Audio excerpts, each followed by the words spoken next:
bienvenidos a un nuevo capítulo de Agile Latam. Mi nombre es Celeste Benavides y como verán hoy día estamos en un capítulo muy especial. Esta vez tenemos un invitado, estamos en una locación diferente y hoy día estoy con Rodrigo Abet. Yo le voy a pedir a él que se presente, pero les quiero contar un poquito qué es lo que yo sé de él y luego ya ustedes lo van a conocer. Rodrigo es director de Pilates Key. Rodrigo también es autor, ya nos va a contar en quién se inspiró para su libro y también vamos a hablar un poquitito de eso. Y estaba pensando en cómo hacerte una presentación y lo que se me ocurrió fue presentarte como un explorador del bienestar. Creo que resume algunas de las conversaciones que fuimos teniendo con Rodrigo y bueno, se los quiero presentar, así que los dejo con Rodrigo Abet. Hola, soy Rodrigo Abet, soy profesor de educación física y yo me defino como un emprendedor de la vida, porque de verdad que siento que la vida es como un viaje y el hecho ya de estar acá conversando contigo es una nueva experiencia, entonces de verdad que estoy muy contento de poder conocerte, conocer a las personas que te escuchan, que te siguen.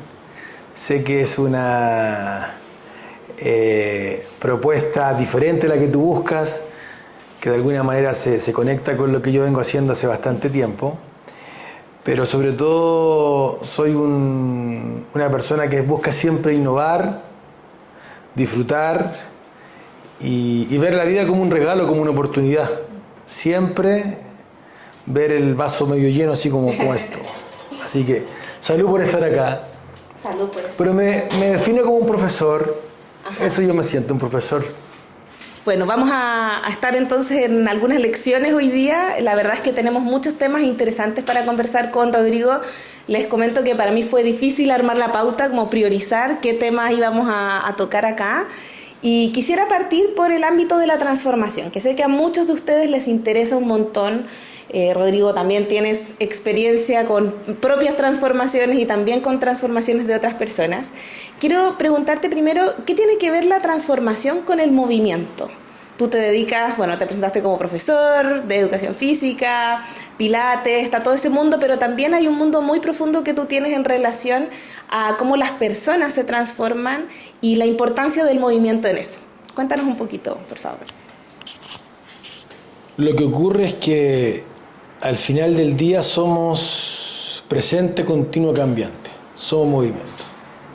Hay una canción de Jorge Drexler que habla del movimiento y es maravillosa, en donde todo es cambio, transformación.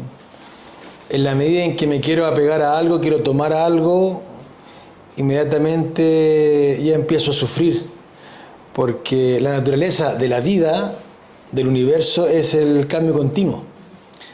Y desde ese lugar, el movimiento, el moverse, es una dinámica presente desde nuestro nacimiento, pero que viene con nosotros desde hace millones de años. Entonces, tiene que ver con el moverme en la vida, el entender de que todo es cambio continuo, todo impredecible. Cuando pienso que algo está seguro, inmediatamente la vida nos dice, no, esto no es así. Cuando uno hace planes, el universo se sonríe. Eso lo vi en una pared y me encantó, que uno hace planes y el universo se sonríe. Pero también tenemos que recuperar lo innato que es el movimiento, el moverme en la vida, el hacer ejercicio, actividad física, deporte, actividades lúdicas, porque eso nos permite estar como en una frecuencia en la cual nos podemos ir adaptando al cambio. Y eso lo da el movimiento. Y yo creo que el mayor punto ciego que hay ahora en las organizaciones a nivel mundial es que la gente no se mueve. Porque si yo no me muevo, tampoco muevo mis emociones, mi pensamiento, tampoco soy capaz de tener plasticidad conductora ante un mundo cambiante, como decía el maestro Humberto Maturana. Entonces, en ese aspecto, entender de que somos totalmente seres que estamos moviéndonos a través de la vida, pero a través de la corporalidad, porque el cosmos que habitamos somos nosotros y nuestra corporalidad. Y la corporalidad está diseñada para estar en movimiento. Así que es fundamental. Totalmente. De hecho, muchas de las personas que nos escuchan también están relacionadas con las transformaciones organizacionales, digitales, que están muy en boga. Hemos hablado harto de VUCA en otros capítulos también, de Bani, de cómo nos sentimos con este caos que vemos a nuestro alrededor.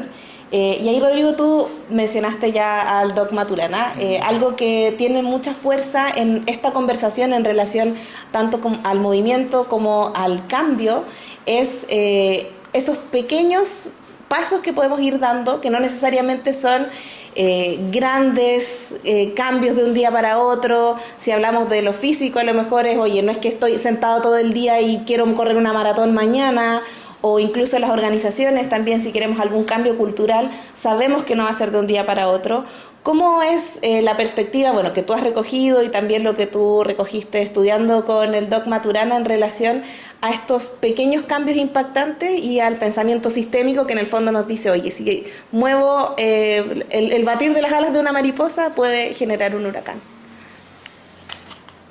Lo que pasa es que el caos es una distinción que hace un observador. Y el caos es perfecto, porque está operando. Y eso fue lo que más aprendí con el Doc, de que lo que está ocurriendo.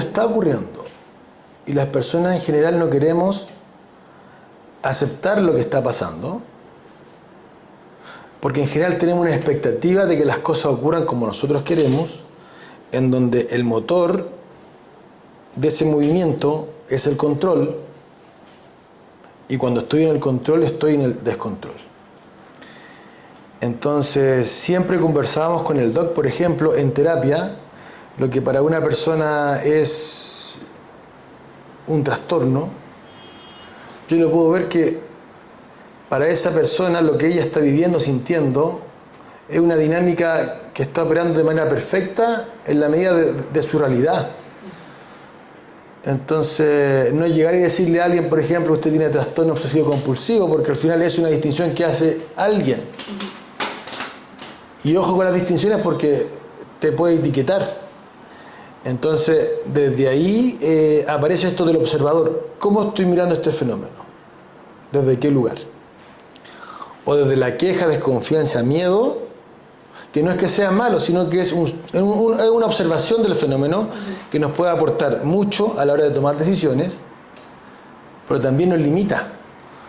O por otro lado, desde el optimismo, del agradecimiento, desde la abundancia, que también puede ser un sesgo que me puede generar tomar decisiones erradas.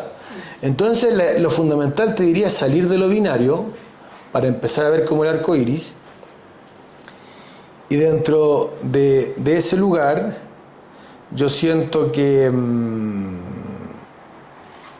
entender que los grandes cambios ocurren desde pequeñas acciones es fundamental. Mira, hay un principio que se utiliza en biodiseño que se llama heterarquía. Si yo cambio un poquito el sistema, todo el sistema cambia. Como dijiste recién. No necesito hacer revoluciones, sino que yo necesito hacer cambios pequeños, sutiles, transformaciones por diseño, más que cambios por el vector fuerza, porque la gente se resiste al cambio. A menos que esté sufriendo mucho y tenga cambios radicales, que también pasa. Pero evitémonos el sufrimiento, reflexionemos y generemos transformaciones sutiles, como dijiste, esto del efecto mariposa, porque está demostrado que eso cambia todo el sistema. O sea, si yo me levanto en la mañana enojado todos los días, va a aparecer un mundo. Si yo me levanto en la mañana, respiro, agradezco y empiezo a ver los problemas como una oportunidad, aparece otro mundo. Ahora yo le decía a mi secretaria, dígame todos los comentarios no deseados que están pasando, porque eso nos permite mejorar, verlo como una oportunidad. Pero antes me enojaba, si algo no ocurría como yo quería, me enojaba, me sentía mal, y como no me gusta sentirme mal, me da rabia. Ahora no, ¿qué aprendí con el Doc? Cualquier comentario no deseado, no esperado, cualquier queja, cualquier pelambre, cagüín, que es muy propio de esta cultura chilena en la que estamos, si yo dejo el ego de lado y escucho, me puedo estar mostrando un punto ciego. Y eso se transforma en un regalo. Entonces ahora digo, vengan y cuéntenmelo todo. Buenísimo. Con respecto a eso último, bueno, y también para contarles en algunas de las conversas anteriores que teníamos con Rodrigo para preparar este encuentro, tenía mucho que ver con algo que sé que es una distinción que ustedes también conocen, que es la coherencia entre el cuerpo, lenguaje y emoción. Cuando en este contexto en el que estamos conversando, sobre todo en relación al movimiento en las organizaciones, una de las conversaciones que teníamos era relacionada con que en nuestras empresas, en nuestros equipos incluso de trabajo, hablamos del objetivo, hablamos del resultado que necesitamos, de la meta, lo cual está en el territorio del lenguaje. Últimamente también hemos hablado un poco más de emociones, se está metiendo por ahí, nosotros también hemos hecho algunos aportes al respecto, pero el cuerpo queda relegado a un espacio donde, oye, como a mí me ha pasado en talleres donde dice, ya, pero ¿cuál es la actividad lúdica? Porque esto de saltar, correr, abrazarse, no, eso saquémoslo. Entonces, ¿qué pasa con ese elemento que es tan fundamental y que queda alejado de la discusión? Que en el fondo también tiene que ver con cómo nos vamos estancando, cómo las personas se van estancando. Lo que ocurre es que si no hay transformación corporal, siempre el cambio va a estar acotado. Una amiga que estudió con el Doc Maturana de Uruguay, ella me invitó a colaborar en Teoría U. Y la base de la Teoría U al comienzo es terapia corporal, movimiento. Porque si yo no reseteo el hardware, que es como el cuerpo, el software que yo quiero instalar va a estar siempre desacoplado. Entonces, si yo tengo un tono postural, tengo tensiones, inhibiciones, eso me va a impedir, por ejemplo, ampliar la mirada. Porque va a haber una descoordinación, una incoherencia. Quiero colaborar, pero mi corporalidad no me deja. Porque lo fundamental es esta conversación coherente entre la corporalidad, que es un dominio, las emociones, que es otro dominio, que es el modo de estar en la relación. Yo esto yo lo aprendí en patrística con el Doc Maturana y Jimena Dávila. Ya la Jime había hecho la distinción de los sentires íntimos. Mira, todo lo que ha hecho el Doc y la Jime se está anticipando a lo de neurociencia.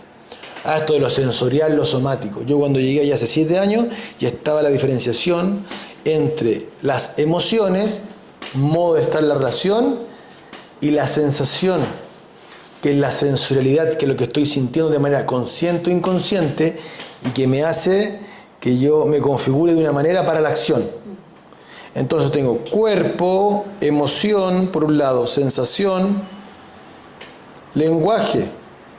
Y el lenguaje no son las palabras, sino que el lenguaje son como corrientes marinas, que es la cultura en la que estamos insertos. Es mi observador, que está influenciado por el entorno, pero el observador, de alguna forma, uno decide qué traje va a andar trayendo.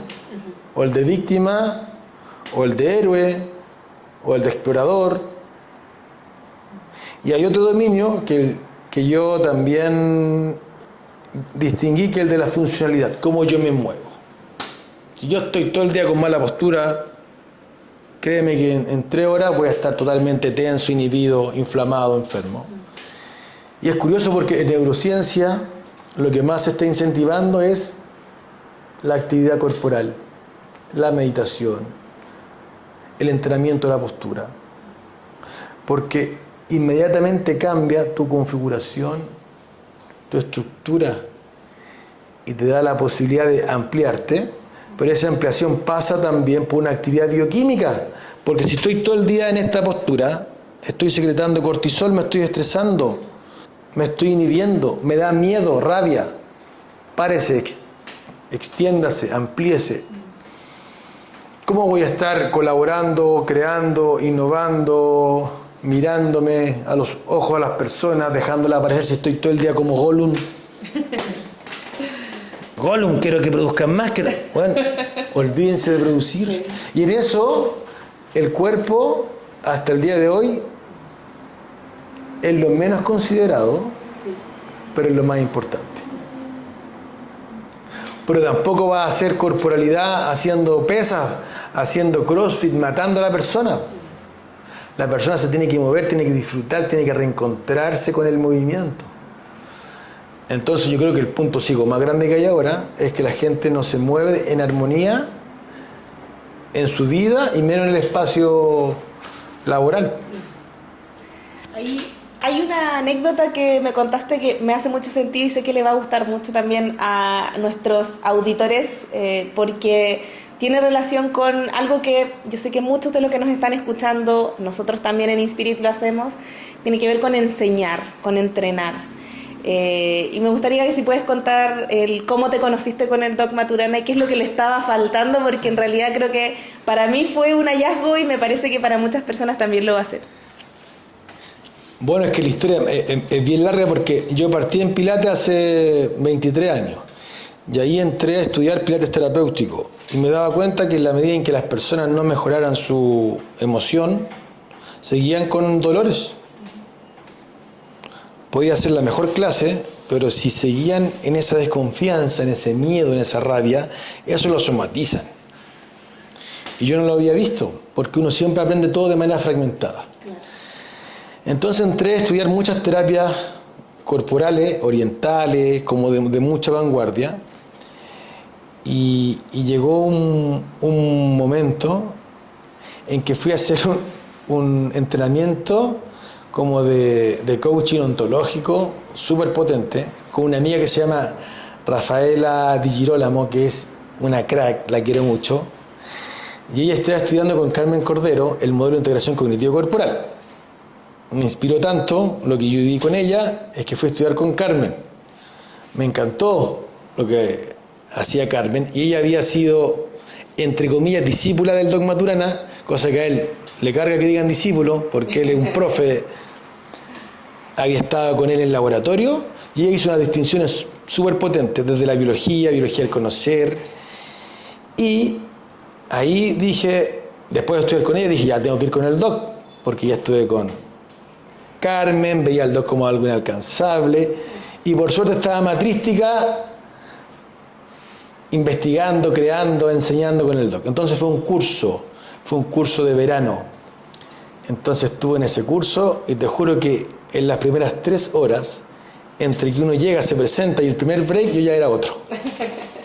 ¿Así de efectivo? No, ahora otro. Es como que me destaparan la cabeza y me cambiaran el cerebro. Porque yo fui con una psiquis, la psiquis mía era de la competencia, de ser más, tener más, ser el mejor, tener más centro. Decía, si McDonald's tiene 20.000 McDonald's, ¿cómo yo no voy a tener 100 centros de pilates? O sea, 100 centros de pilates los puedo tener. Y en eso no disfrutaba, porque si yo estoy en la competencia, en la comparación, estoy poniendo el foco afuera, no en mí. Entonces ahí me di cuenta que tenía que dejar de comprarme y confiar en mi equipo, porque si no confío en mi equipo, no disfruto. Por ejemplo, yo estoy aquí ahora y yo sé que están los centros abiertos, tenemos clases online, está todo pasando lo que tiene que pasar, porque esto es un devenir, no puedo controlar nada, pero estoy aquí feliz de estar contigo. O sea, como que me amplío, en la medida en que colaboro, enseño, me amplío, estoy en distintas partes, y eso es súper potente. Entonces eso aprendí muy rápido. Esto de dejar la competencia, dejar el resultado, dejar el esfuerzo, disfrutar, colaborar, ser impecable en mi quehacer ahora. Entonces aprendí en esa mañana a no tener 100 centros de pilates, sino que tener 1 o 2 los que fuese, pero que fueran bacanes, que fueran como wow, que la gente quiera estar. Eso independiente del número. Y también me di cuenta de algo, que faltaba el movimiento. Entonces yo me acerco al Doc con mucho respeto, igual con un poco de temor, porque el Doc, le digo, ¿sabe qué, Doc? Aquí falta algo. ¿Qué falta? Me dijo. falta el movimiento de la corporalidad. Me dijo, lo que pasa es que cuando usted me está escuchando a mí, usted está cambiando su biología. Entonces también se está transformando su corporalidad. Porque como algo que supongo que le interesa, usted se amplía, se expande, se siente mejor, ¿cierto? Entonces está cambiando tu cuerpo. Le dije, sí, pero si yo estoy 3 horas sentado escuchándolo, inmediatamente mi cuerpo se inhibe, se tensiona, se acorta, me inflamo, me aumenta el cortisol, me aumenta la adrenalina, me empiezo a sentir mal, porque me estoy como desconectando, disociando, para estar atento a lo que usted me está diciendo, pero ya mi corporalidad ya no aguanta, porque estamos hechos para el movimiento. Entonces yo le dije, yo vengo estudiando unos movimientos orientales, con pilates, con neurociencia, de la postura, que permiten que la persona siempre tenga como una corporalidad plástica, para que esté como con una sensación de querer aprender. Pero para eso no podemos estar sentados, porque no estamos diseñados para estar sentados, estamos diseñados para estarnos moviendo. Y me quedó mirando y me dijo, tiene razón, lo voy a llamar. Y me llamó a la semana y ahí trabajé con él como 5 años. Qué lindo. No, fue de verdad que un momento para mí como soñado. Por eso siempre digo, lo que uno sueña se puede hacer realidad. Pero soltar ese deseo, sino que dejar que la vida te sorprenda. Y eso también lo aprendí de él. Dejar las expectativas de lado. Porque siempre cuando entraban a un salón, la gente aplaudía y el doctor decía que ustedes están aprendiendo sobre expectativas. Y es verdad. Sí. Así que dejen la expectativa de lado, tenga ganas, vea qué pasa y de ahí podemos reflexionar de lo que estamos haciendo. Muchas gracias por compartir esa anécdota. Yo me quedo pensando en relación a las expectativas y en relación, a toda esta conversación. Y también es lo que buscamos hacer con este podcast, es acercar otros temas que hoy día no están ocurriendo en las organizaciones, no son conversaciones que estamos teniendo. Como les decía hace un rato, si es que vamos a entrar a un taller y nos limitan desde ya cualquier clase de movimiento, así sea algo ligero, algo liviano y cortito, mucho más cuando empezamos a hablar de todos estos otros temas relacionados con más movimiento, con movimiento que no tiene que ver con el esfuerzo, sino con cómo vamos balanceando las fuerzas también. Y ahí hay otro concepto que Rodrigo ha estado explorando y también me gustaría que lo lleváramos a la audiencia, y es todo este mundo de la biotensegridad o de la tensegridad, que es un mundo enorme, pero a ver si podemos hacer como un pequeño resumen y por qué debería interesarnos investigar esto, que es tan antiguo, pero a la vez va teniendo tanta relevancia cuando hacemos cruces entre disciplinas. Hay un disco que me gusta mucho de Soda Stereo, que de verdad que cuando lo vi me volví loco.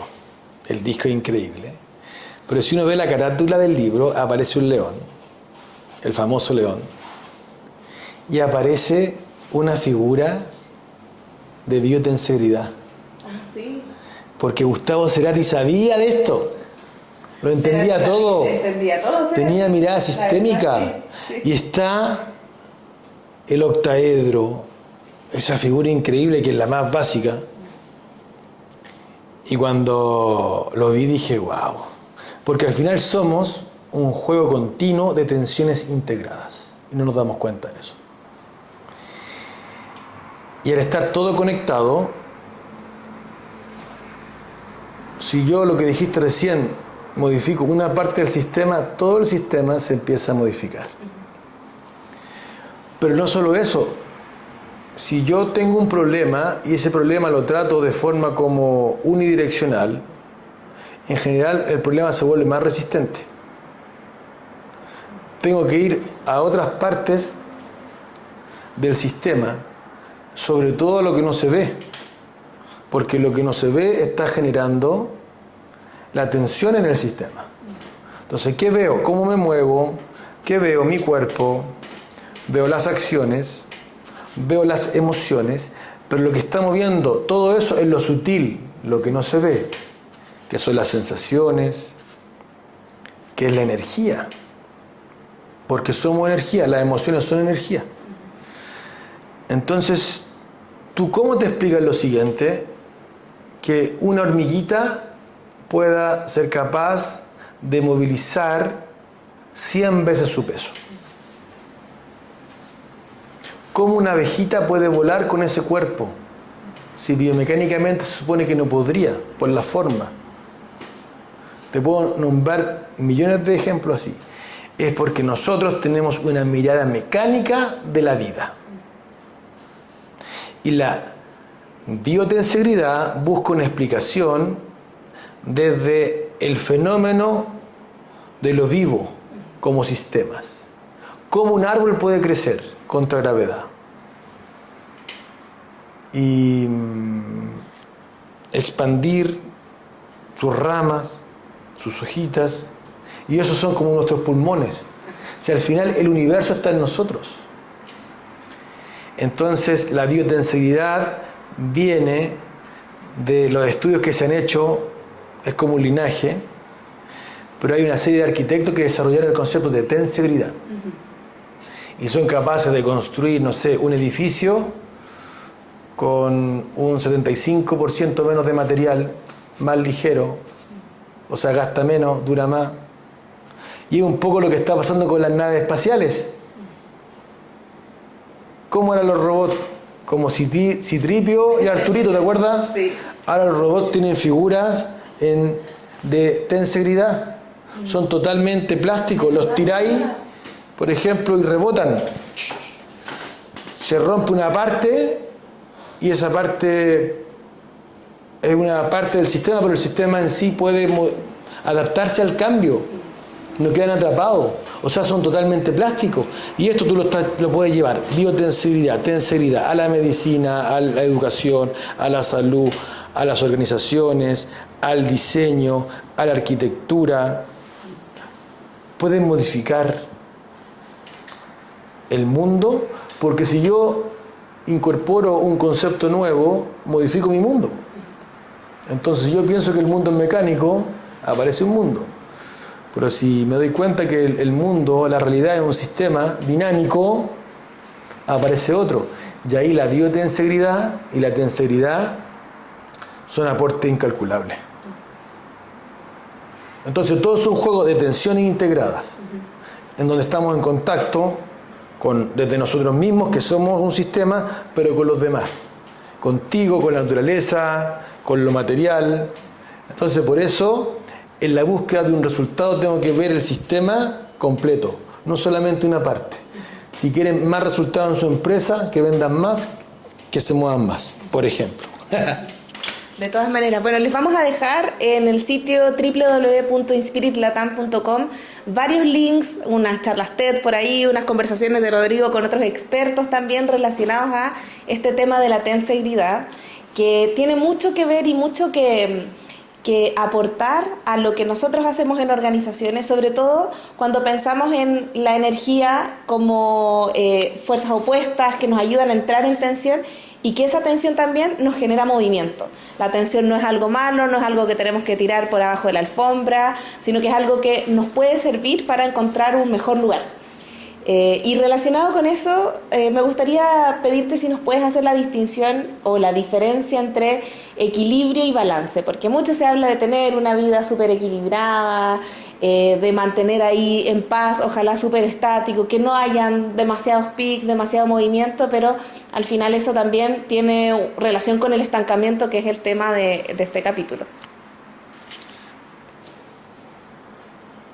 El equilibrio es una dinámica en la que tú buscas el control de lo que estás haciendo para tener una zona de confort y de entendimiento del fenómeno. Pero la vida y lo que nos pasa es totalmente dinámico. Y esa es la diferencia entre el balance, que es una tensión integrada en movimiento continuo y cambiante, que con el equilibrio. Y todo es dinámico. Todo es dinámico. Lo que te contaba el otro día, cuando me estaba bañando en el mar con mi hija, y yo estaba detrás del rompeola, venía la ola, y me elevaba y caía, y mi hija estaba en la orilla con miedo de venir, y yo decía, ven, y decía, no puedo. Si ella venía y la pillaba la ola rompiendo, la partía por la mitad. En cambio, la fui a buscar, le tomé de la mano y le dije, mira, es esto. Movámonos, fluyamos. Ven conmigo y juntos sintámonos para que tu miedo se disipe. Muévete, confía. Y fue una experiencia como súper potente para mí, porque yo siento que eso es lo que uno tiene que enseñar en cualquier espacio, a confiar para entender de que todo va a cambiar. Entonces el balance nos permite darnos cuenta de que todo se transforma, que todo es cambiante y que tenemos que a la vez tener plasticidad, lo que decía el doctor.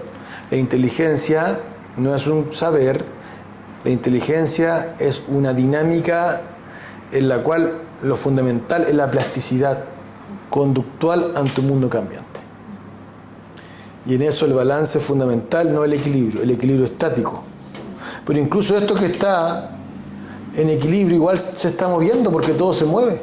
Y mientras más equilibrado es un sistema, mientras más rígido es un sistema, mayor tiene la probabilidad de colapsar. Y esto el doc siempre lo decía con la Jime. El sistema, mientras más rígido, va a caer más rápido. Una empresa, una organización, mientras más en equilibrio esté, mientras mayor control tenga, mayor rígida sea, más probabilidades tienes de colapsar. Y eso pasa por las personas. Y eso pasa por la corporalidad. Piensa tú lo que pasó con Kodak. Falta de movimiento. Nuestro negocio es la fotografía y dentro de eso es la venta de los rollos. Va un ingeniero y le dice, mira, tengo un descubrimiento. Inventé la cámara digital, las fotos digitales. No, porque no vaya a matar el negocio. Fue a Sony, se la vendió y después Kodak quebró. Y Sony sigue ahí. Entonces, entender de que todo es dinámico, pero a la vez también darnos cuenta qué es lo que queremos conservar, porque es el gran dilema en esto. Es cierto que tenemos que ir cambiando, transformándonos, pero el cambio por el cambio también es un seco. Y esa es la gran pregunta que el doc hacía en los cursos. Antes de cambiar, me pregunto qué estoy conservando. Porque esa pregunta va a definir mis acciones. Si yo no tengo nada que conservar, me voy. ¿Y qué pasa en la empresa? La gente está reclamando por el sueldo, porque le queda lejos, por sus compañeros, por su jefe, por el horario. Bueno, si es tan malo el trabajo, váyase. No pierda un segundo en una organización donde usted siente que no está conservando nada. Pero con esa pregunta uno dice, estoy conservando mi horario de trabajo. Estoy conservando lo mejor que me queda cerca de la casa, la estabilidad. Bueno, eso inmediatamente hace que me dé cuenta que yo estoy eligiendo estar ahí. Y cuando yo me doy cuenta que estoy eligiendo estar ahí, todo cambia, porque lo que más nos complica es sentirnos atrapados. Estoy eligiendo estar ahí. Cambia todo. Todo cambia. Y eso es lo fundamental. Hacer que uno haga suyo lo que está haciendo en cualquier ámbito. Entonces eso es como lo esencial. Siento yo.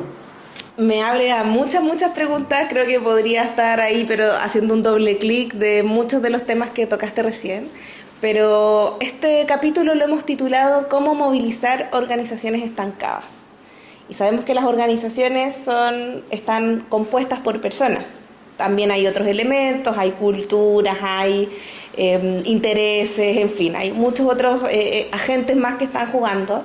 Pero me gustaría preguntarte cómo empezar. Alguien que está escuchando esto y que dice, resueno, me hace sentido, me hago la pregunta sobre el trabajo en el que estoy, o me hago la pregunta de si realmente el lugar donde yo hoy día estoy contribuyendo es donde quiero estar. Bueno, ¿cómo alguien puede partir si se siente estancada o estancado? Lo primero, así como una sugerencia, es ordenarme, porque a lo mejor el tema no es el trabajo. Pareciera que el trabajo, pero el tema viene por otro lado. Entonces, cuando estoy en el caos, desorientado, queriendo cambiar, con miles de preguntas, cuando estoy triste, tengo que ordenarme. Y aquí hay como una historia que el doc cuenta, que me parece genial, que tiene que ver con que cuando uno está perdido, la primera pregunta que se debe hacer es ¿dónde está? Y antes de que hubiese Waze, tú llamabas a una amiga, a un amigo, oye, me perdí. Y uno, ¿qué le dice? ¿Dónde está? Cuando te dice dónde está, te da esa coordenada, inmediatamente la persona se orienta y tú le puedes decir, mira, ándate por acá. Y justo ese día, cuando el doc cuenta esto, se para una persona y dice, oiga, doc, usted también sabe de navegación. ¿Y por qué dice el doc?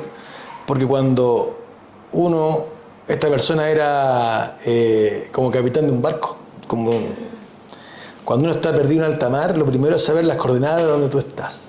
Y de ahí, sabiendo eso, te orientan. Más que el lugar donde quieres ir. Donde estoy y de ahí me oriento. Entonces yo siento que eso es lo fundamental en las personas, saber dónde está, darse cuenta que ella está decidiendo, ella está generando su mundo. No hay un mundo ahí afuera, yo sé que esto cuesta. No hay un mundo fuera de mí. Hay contextos, pero el mundo que está fuera de mí, yo lo estoy como ecualizando desde mis sentires, desde mis emociones. Ahí aparece la oportunidad o la queja. Y que si nos damos cuenta realmente, somos generadores del mundo que habitamos. Y eso, de verdad que me emociona porque no nos damos cuenta de eso. Mira, por ejemplo, ahora aquí en Chile hay una tragedia con los incendios que están ocurriendo en la quinta región, que es una devastación pero inmensa. Y justo una colaboradora de Pilatesquí, que fue profesora, estudió con nosotros, se fue para la quinta región, lo perdió todo. Lo bueno es que su familia está bien, sus hijas están bien. Entonces yo lo primero que hice, le escribí, le dije, mira, sé lo que ocurrió, cuenta con nosotros, vamos a hacer una campaña para apoyarla. Lo importante es que tu familia está bien, lo material se va a recuperar. Y ahí te viene unas ganas de un afán de ayudar, de estar ahí.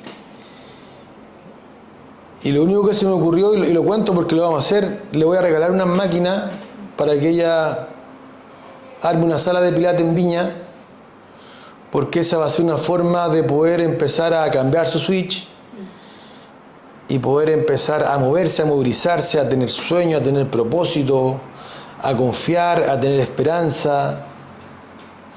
Y de esta tragedia tremenda, que se abra una oportunidad para ella. Y estaba muy emocionada, y yo también. Esto pasó recién, entonces por eso te comento, me tiene como muy en modo emotivo. Porque siempre hay una manera de poder hacer las cosas diferentes y poder ir como diseñando de alguna forma tu realidad. Entonces, yendo a tu pregunta, no soy una víctima de mi organización. Y yo estando en esa organización como gerente, como líder, como dueño, yo lo que buscaría es generar un espacio de bienestar en que las personas se sientan tan bien estando ahí, que quieren estar ahí. Y que incluso ir al trabajo ya sea un espacio de bienestar. Yo creo que las organizaciones del futuro, las que van a permanecer, ante tanta transformación, cambio y certidumbre, van a ser aquellas en que sean capaces de generar un ecosistema en que sus colaboradores, solo por hecho de ir a ese lugar, estén en bienestar. Y eso es revolucionario. Qué importante el mensaje. Esperamos que también ahí gatille nuevas ideas y ojalá se queden pensando en estos temas, porque realmente el desarrollo que buscamos en las organizaciones es mucho más allá de enseñar un marco de trabajo, una técnica, sino que tiene que ver con las personas, que es lo más importante. Estamos llegando hacia los últimos minutos, Rodrigo, y tenemos algunas secciones al final. La primera es un diccionario y hay una palabra que tú ya mencionaste, pero te voy a pedir si nos haces ahí un resumen de la definición, que es ¿qué significa heterarquía? ¿Lo dije bien? ¿Heterarquía? Sí. Sí. Más que una definición, es una distinción. Uno piensa que a nivel de organigrama, de sistema, de funcionamiento de las cosas, la jerarquía es lo más importante. Entonces tiene que haber una jerarquía. Pero la jerarquía nos dice que cualquier parte del sistema que yo transforme o se transforme va a generar un cambio en todo el sistema, independiente que haya jerarquía o no. Y eso es un fenómeno biológico que se puede aplicar en cualquier tipo de espacio, en organizaciones, ya. En la cocina, si yo le pongo mucha sal a un producto, a un alimento, cambia.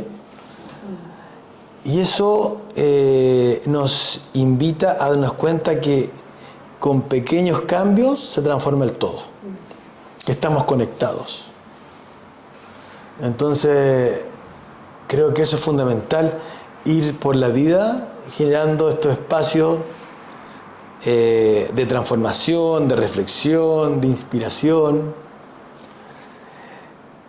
Y ahí hay una anécdota que el doc siempre cuenta, o contaba, que es la diferencia entre un santo y un cura. El cura está en el esfuerzo de la prédica, en el infierno del hacer con esfuerzo, y el santo está en el paraíso del hacer sin esfuerzo, porque inspira. ¿Y cómo inspira? Con sus actos. Entonces el primer paso para generar este cambio, esta jerarquía, es inspirar con el ejemplo y que pase lo que tenga que pasar, porque tengo que soltar el resultado. Siempre. Cuando yo estaba en mi doctorado oncológico, porque yo tuve un doctorado oncológico, tuve un cáncer, soy especialista en cáncer, tuve una conversación muy potente con el doctor y Jimena, en que el doc me dice: siempre una enfermedad, una desarmonía. La quimioterapia no te va a sanar, no cura, sino que la quimioterapia abre un espacio para partir de cero en tu biología, en donde te está dando una oportunidad. Entonces él decía, esto es como una carretera. En este momento, Rodrigo, en un auto directamente a un precipicio. La quimio lo que hace es que ese auto pare y que tú puedas orientarte hacia otro lugar. Bien, entonces de alguna forma me tenía que hacer cargo yo de mi sanación, por un lado. Y lo otro fue muy potente y me dijo, ¿cuál es tu contradicción?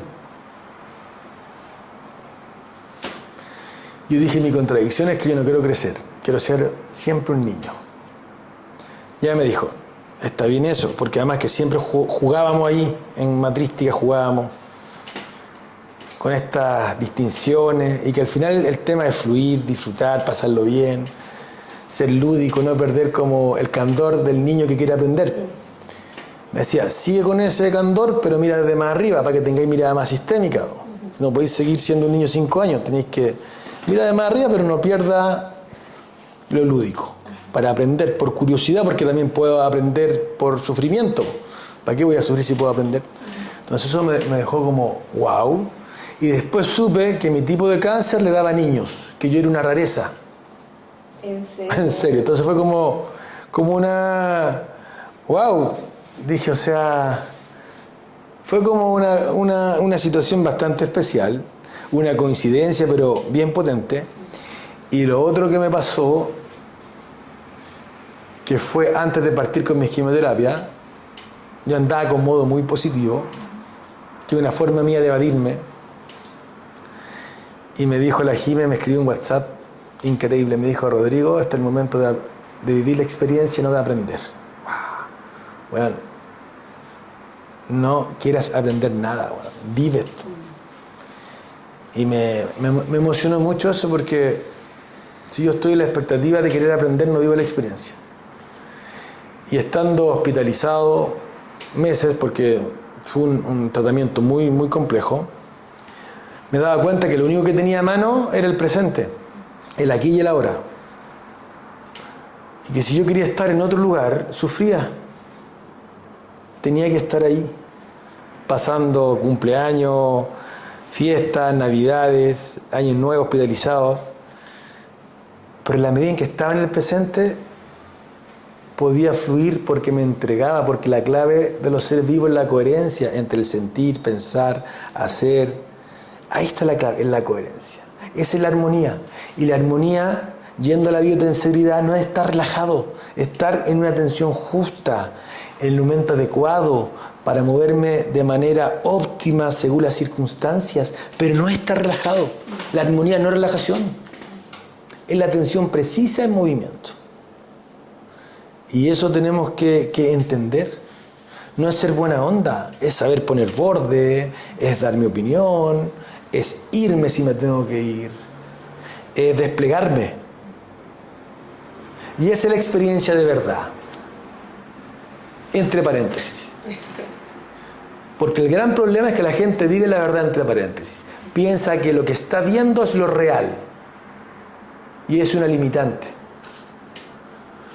Porque la realidad aparece desde lo que somos nosotros, pero lo maravilloso es que esa realidad aparece ya de manera coherente con lo que yo estoy sintiendo, pero que si logro de mirar más arriba, me doy cuenta que eso se puede transformar, lo que yo estoy viviendo, sintiendo. Puedo transformar al otro, pero yo me tengo que transformar. De ahí aparece el multiverso. Puedo hacer millones de cosas, pero tengo una estructura, una hechura. Puedo hacer una cosa bien a la vez. ¿Y dónde pasa eso? En el presente. Entonces yo enseñaría eso también, vivir el aquí y el ahora. Eso último que traes también me conecta bastante con algo que en algunas instancias enseñamos o hemos conversado relacionado a la propia narrativa. Estoy en una posición de víctima, en una organización, no tengo poder para cambiar, no tengo el cargo suficiente para hacer algo distinto en este espacio, con mi jefe, con mis compañeros, etcétera. Creo que también nos da un espacio de reflexión relacionado a la jerarquía, versus más que versus, como en tensión con este otro concepto que veíamos de la heterarquía. Y cómo, desde dónde está el poder también. O sea, la energía que puede movilizar este sistema está en cualquier lugar. Para ir ya cerrando, Rodrigo, cuéntanos dos cosas. Uno, ¿qué es lo último que estás estudiando o aprendiendo? ¿De quiénes? Libro, podcast, lo que quieras contarnos. Y si a las personas que vieron este podcast dicen, oye, qué interesante lo que dice Rodrigo, quiero saber más de él, ¿cómo pueden conectar contigo? ¿En qué redes te encuentran? ¿Sitio web, etcétera? Oye, qué buenas preguntas. Mira, lo primero en lo que yo estoy como profundizando mucho en biotenseridad y tenseridad, porque es tan potente como fundamento del fenómeno de la vida que me siento un ignorante. Y es rico sentirse ignorante porque siempre cuando uno está aprendiendo algo y está motivado, mientras más aprende, menos sabe, es como al revés. Pero lo que me tiene así fascinado, es que estamos haciendo un proyecto con unos amigos queridos de Somos Naturaleza, que deberían de estar en este podcast, con Mirko Macari y Rodrigo Cortés, que estamos experienciando todo lo que es la integración del movimiento con el sonido de las plantas, de la naturaleza, que tiene que ver con lo sutil. Y eso me tiene impactado. Porque ahí uno se da cuenta de manera como práctica esto de las emociones, de la energía, del cambio de paradigma. Y ahí emergen ganas de colaborar. Yo le recomiendo a los jefes que dejen el poder, dejen el control, que confíen. No metan miedo. Si yo quiero que alguien fracase, le meto miedo. Y esto tiene que ver con el resultado. ¿Quieren ganar plata? Que sus colaboradores estén en la raja. Confíen para que sean creativos, innoven, para que hagan suyo su labor. Y llamo a las personas a no sentirse víctimas de su vivir, no poner en los demás la respuesta de sus problemáticas, sino darme cuenta de que uno es el camino y uno tiene la respuesta. Así que hagámonos cargo, pasémoslo bien, disfrutemos, fluyamos. Y esto tiene que ver con el negocio. Totalmente. Esto tiene que ver con rentabilidad. Porque sin personas extraordinarias no puedo tener resultados extraordinarios. Así que hoy día fue una conversación de negocios. ¿Y cómo te encuentras? Por las redes sociales. Pilates Key, Rodrigo Abet. Soy el rostro como del seguro oncológico de la FALP. Por favor, tengan un seguro oncológico. Es más barato que tomarse una Coca-Cola con un paquete de cigarro para que puedan vivir tranquilos, disfrutar y estar asegurados también. Bien, muchas gracias, Rodrigo, por este espacio. Muchas gracias por acompañarnos hasta acá. Recuerden que este fue el podcast de Inspirit Agile Latam. Nos encuentran en LinkedIn, en Instagram, YouTube, TikTok. Ya se me olvidan cuáles son, como todos los lugares. Y agradecer a Celeste porque es alumna de Pilates Key y darte las gracias por el espacio de poder conversar algo diferente, que es muy necesario en estos tiempos. Así que muchas gracias, Celeste. No, un placer, muchas gracias a ti y los esperamos en próximos capítulos de Agile Latam. Chao, chao.